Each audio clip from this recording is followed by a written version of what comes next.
사무엘하 5장입니다. 1절 3절 이스보셋이 죽은 후 얼마의 시간이 지난 뒤에 이스라엘 백성들은 다윗을 왕으로 섬기기로 결정하고 이스라엘 모든 지파가 헤브론에 있는 다윗에게로 옵니다. 이것은 사울의 집을 섬기겠다거나 따로 독립하여 다른 왕국을 만들겠다는 의견이 이스라엘에서 더 이상 나오지 않았다는 것을 의미하죠. 이들은 다윗이 왕이 되어야 하는 이유를 이야기합니다. 첫째, 이스라엘과 유다가 같은 핏줄이기 때문이죠. 다윗 집과 사울 집으로 갈라지기 전에 이스라엘은 한 민족이었고 사울 시대에는 한 나라였습니다. 같은 피가 흐르는 한 민족이기에 다윗이 이스라엘의 왕이 되는 것이 옳다는 것이죠. 둘째, 사울이 왕이던 시절에도 다윗은 이스라엘 지도자로서 군대를 이끌고 전쟁을 했기 때문입니다. 당시 왕의 주요 임무는 적의 침략을 막아내고 백성을 구원하는 일이죠. 그런데 다윗은 사울 왕 때부터 블레셋이나 다른 적들과 전쟁하며 구원자 역할을 했다는 것이죠. 셋째, 여호와께서 다윗을 하나님의 백성인 이스라엘을 목양하는 목자와 지도자로 지명하셨기 때문입니다. 이스라엘 백성이 생각하는 왕에 대한 신학적인 이해를 엿볼 수 있습니다. 둘째 이유가 세속적이고 일반적인 왕의 임무라면 셋째 이유는 하나님과 관계된 이스라엘의 독특한 왕권 개념입니다. 왕은 하나님께서 선택하십니다. 이스보셋처럼 인간이 선택하거나 세습으로 될 수 있는 것이 아니라 하나님께서 선택한 사람만이 왕이 될 수 있습니다. 왕의 임무는 하나님의 대리자로서 하나님의 백성 이스라엘을 잘 먹이고 입히고 보호하는 목자 역할을 하는 것입니다. 이방 왕들처럼 백성들을 착취하고 억압해서는 안 됩니다. 이스라엘 백성은 하나님의 백성이며 왕은 하나님의 백성을 잘 돌볼 의무를 지는 직책이기 때문입니다.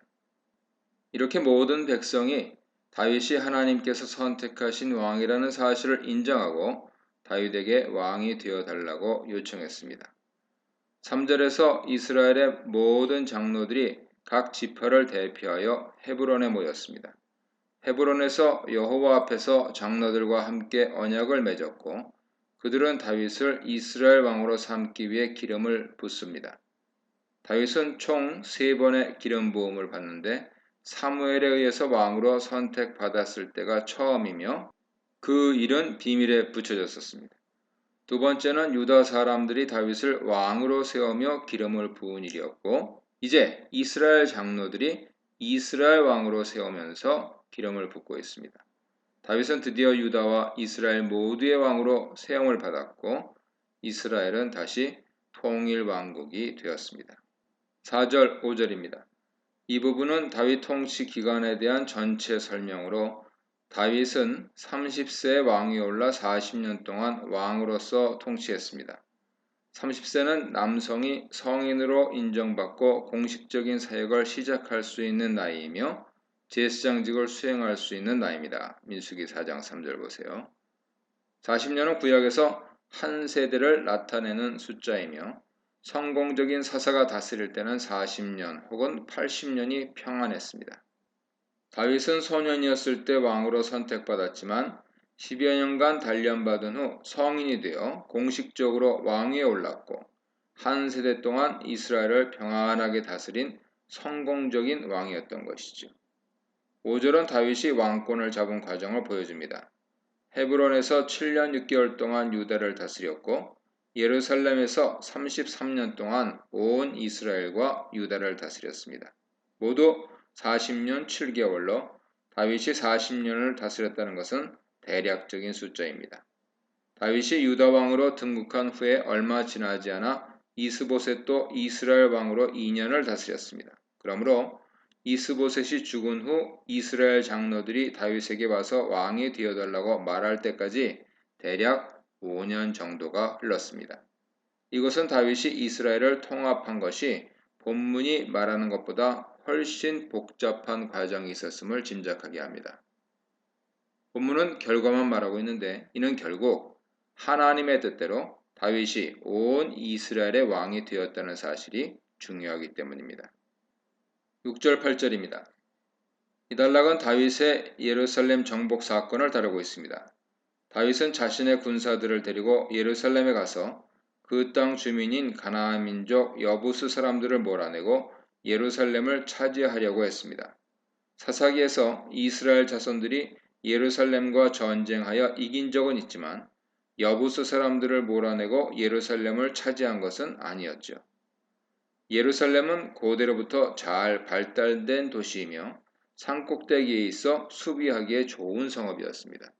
다윗이 점령하려고 공격하자 여부스 사람들은 다윗의 군대를 우습게 여기고 그 군대가 절대 성읍에 들어오지 못할 것이라고 호언장담하였습니다. 심지어 다윗의 군대는 맹인과 저는 자라도 물리칠 수 있을 것이라며 비아냥거렸습니다. 성이 워낙 튼튼하고 방비가 잘 되어 있어서 가장 약한 자들이라도 지킬 수 있다는 의미입니다.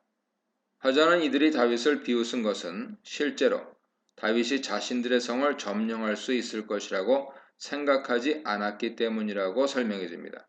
예루살렘은 여부스 사람들이 자부심을 가질 만큼 난공불락의 지형이었습니다. 7절은 다윗이 시온 산성을 빼앗았다고 한 줄로 말합니다. 이것은 여부스 사람들이 장담한 것과 달리 쉽게 점령했다는 뜻이죠. 여기서 예루살렘을 시온 산성이라고 부르는데 학자들에 따르면 시온은 예루살렘 남쪽 언덕 지명이고 시온 산성은 그 언덕을 지키는 요새였을 것으로 추측합니다. 그러므로 시온 산성은 예루살렘에 속한 산성이며 후에 예루살렘과 시온은 같은 지역의 다른 이름으로 사용된 것입니다. 시온 산성을 점령했다는 것은 예루살렘을 점령했다는 것이고 다윗은 그곳에 자기의 이름을 붙여 다윗성이라고 불렀습니다. 다윗이 쉽게 예루살렘을 점령했다는 것은 하나님께서 그와 함께 하셨고 그를 도우셨다는 의미입니다. 다윗은 여부스를 점령한 뒤 여부스 사람들이 한 말을 받아서 여부스 사람들은 전부 맹인과 다리 저는 사람들이라고 비꼬며 이들을 쳐서 죽이라고 합니다. 여기서 다윗이 미워하는 맹인과 다리 저는 사람들은 여부스 사람을 의미하는데 여부스 사람들이 다리 저는 사람과 맹인으로도 다윗을 충분히 막을 수 있다고 말한 것에 대해 자신과 싸우는 여부스인을 다리 저는 사람과 맹인에 비유한 것입니다. 이 일로 인해 맹인과 다리 저는 사람은 집에 들어오지 못하리라 라는 속담이 생겼는데 여기서 집은 다윗의 성을 의미하며 이 속담이 문자 그대로 장애를 가진 사람들이 다윗 궁정에 들어가는 것이 금지된 것으로 해석하는 것은 무리입니다. 무비보셋을 생각하세요. 다만 여부스 사람들에 대한 조롱의 의미를 지닌 속담이죠. 9절 10절입니다. 산성을 점령한 다윗은 그곳에 거주합니다. 헤브론에서 예루살렘으로 이주하고 그곳에 성벽을 든든하게 지어서 이스라엘의 수도를 정비하며 이스라엘 왕국의 기틀을 다집니다. 화자는 만군의 여호와께서 그와 함께 하심으로 다윗은 점점 강해졌다고 마지막에 언급함으로써 다윗이 온 이스라엘의 왕이 되고 예루살렘을 정복한 것은 모두 하나님께서 함께 하셨기 때문임을 우리에게 알려줍니다.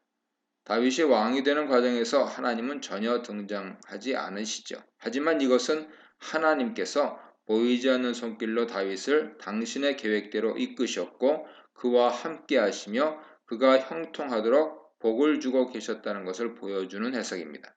하나님께서는 위기 상황이나 특별한 상황에서는 특별히 선지자를 통해서나 직접적인 방법으로 자신을 드러내시지만 일상 상황에서는 보이지 않는 손길로 인도하시고 형통케 하시며 보호하시는 분입니다.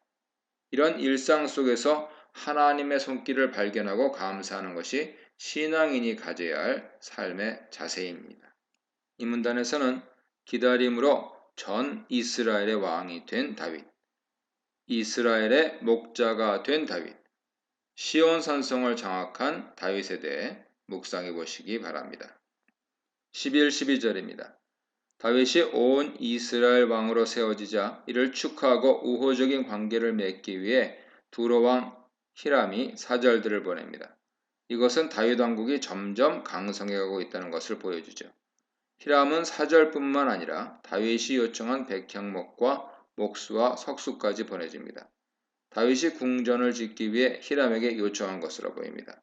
두로에서 목수와 석수가 오는 것을 보면 두로가 이스라엘보다 훨씬 발전된 문명과 풍요로움을 가지고 있었으며 이런 두로의 왕도 다윗을 인정할 만큼 다윗이 점점 강해졌다는 의미죠.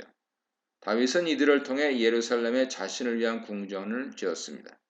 화자는 외국도 인정할 만큼 강해진 다윗이 자신을 왕으로 세우고 이스라엘을 강성하게 하신 분이 여호와라는 사실을 알았다고 말합니다. 이스라엘을 강성하게 하신 것은 다윗을 위해서가 아니라 자신의 백성인 이스라엘 백성을 위해서라는 것을 다윗은 알고 있었습니다. 여호와께서 이 나라의 주인이시고 진정한 왕이시며 자신은 하나님의 종이라는 것도 분명히 알고 있었다는 의미입니다. 다윗은 성공 후에도 하나님 앞에 겸손하였으며 이것이 하나님께서 사랑하신 다윗의 모습일 것입니다. 13, 16절입니다. 다윗은 헤브론에서 예루살렘으로 온 후에도 초첩을 더 얻었고 그들에게서 더 많은 자녀들을 얻었습니다. 이것은 하나님 축복으로 다윗 왕가가 점점 번성하고 있다는 것을 보여주기 위해 긍정적인 의미에서 언급된 것이며 많은 부인을 얻었다고 비판하는 뉘앙스는 보이지 않습니다. 그런데 독특하게 첩을 얻은 것이 먼저 언급된 것을 보면 헤브론에서는 없던 첩을 예루살렘에서는 얻은 것을 표시하기 위한 것으로 생각됩니다. 다윗이 예루살렘에서 사는 동안 얻은 아들은 모두 11명으로 이 중에 솔로몬도 포함되어 있습니다. 이 이름의 순서는 태어난 순서를 기준으로 한 것으로 솔로몬은 다윗의 10번째 아들이 됩니다. 이들 중에 뒤에서 다시 언급되는 인물은 구약에서는 솔로몬밖에 없고 나단은 누가복음 3장 31절에서 요셉 조상으로 언급됩니다. 17, 21절입니다. 다윗과 블레셋 간에 일어난 두 번의 전쟁을 기록하고 있는데 다윗이 두 번 모두 블레셋을 이긴 것은 이전에 이스라엘이 블레셋에게 두 번 진 것, 사무엘상 4장과 31장 보세요. 그 진 것에 대한 서력으로 볼 수 있습니다. 다윗이 이스라엘의 왕이 되었다는 소식을 들은 블레셋 사람들은 다윗과 전쟁을 하려고 르바임에 모입니다. 다윗이 유다의 왕으로 있을 당시에는 블레셋 가드 왕의 봉신으로 있었을 가능성이 높습니다. 아직 힘이 약한 다윗이 블레셋과 전쟁하기에는 무리가 있었기 때문이죠. 하지만 이제 다윗이 전체 이스라엘을 다스리게 되었는데 블레셋은 여전히 다윗을 자신의 봉신으로 두고 이스라엘에 대한 주권을 주장하고 싶었던 것입니다. 그래서 무력 시위를 하며 다윗을 찾아온 것입니다. 다윗이 이 소식을 듣고 요새로 나가보니 블레셋 사람들이 르바임 골짜기에 가득하게 펼쳐 있었습니다. 엄청나게 많은 블레셋 군대가 다윗 항복을 받으려고 쳐들어온 것입니다. 르바임 골짜기는 소렙 골짜기의 줄이이고 베들레헴에서 예루살렘 방향으로 있는 골짜기로 예루살렘에서 멀지 않습니다. 이런 상황에서 다윗은 먼저 여호와께 전쟁을 할지 여부를 묻습니다.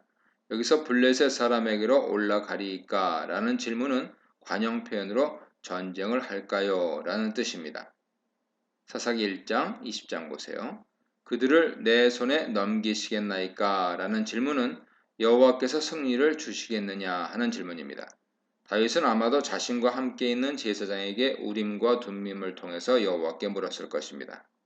그는 이전에도 전쟁을 하기 전에 여호와께 전쟁을 할 것인지에 대해 물어보았습니다. 사무엘상 14장, 23장, 30장 보세요. 세력이 훨씬 강해진 지금도 여전히 여호와께 물음으로써 이스라엘 주권이 여호와께 있다는 것을 인정하고 있는 것이죠. 여호와께서는 전쟁을 허락하셨으며 동시에 블레셋 사람을 반드시 다윗의 손에 넘기겠다고 승리 약속까지 주셨습니다. 이에 다윗은 바알브라심으로 가서 블레셋을 쳤습니다. 다윗은 여호와께서 블레셋 군대를 물을 흩는 것처럼 자기 앞에서 흩어주셨다고 고백합니다. 즉 여호와의 도움으로 전쟁을 수월하게 이겼다고 감사 고백하며 모든 공을 여호와께 돌립니다. 또 여호와의 전쟁을 기념하기 위해 그 장소를 바알브라심, 즉 흩으시는 주라는 뜻으로 부릅니다. 21절은 블레셋 군대가 급히 도망가는 모습을 보여줍니다.